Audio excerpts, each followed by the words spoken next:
شروع اللہ کے نام سے جو بڑا مہربان نہایت رحم والا ہے۔ السلام علیکم ناظرین۔ بادشاہ کے محل میں صفائی کرتے جب ایک بھنگی کی نظر ملکہ پہ پڑی تو پہلی نظر میں اس پہ فدا ہو گیا، لیکن اپنی حیثیت اور ملکہ کی حیثیت میں فرق دیکھا تو سر جھکائے وہاں سے چلا گیا، پر دل تھا جو ایک ملاقات کی حسرت میں تڑپتا رہا۔ عشق کی بیماری نے جسمانی بیماری کا روپ لیا اور وہ بستر پر پڑ گیا۔ بھنگی کی بیوی بھی اس ساری حالت سے واقف تھی۔ بھنگی کی خراب حالت کی بنا پر اس کی بیوی اس کی جگہ کام پہ لگ گئی۔ کئی دن تک جب بھنگی ملکہ کو وہاں نظر نہ آیا تو اس نے اس کی بیوی سے دریافت کیا۔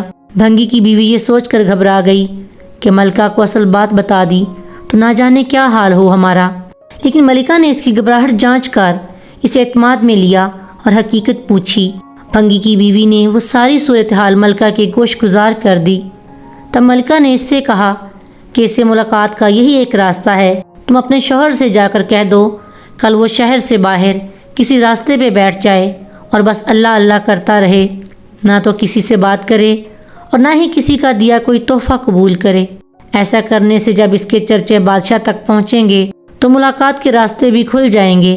ملکہ کا پیغام سنتے ہی بھنگی کی جان میں جان آئی اور وہ گداؤں کا بیس بدل کر ایک راستے پہ جا کے بیٹھ گیا اور اللہ اللہ کا ورد شروع کر دیا۔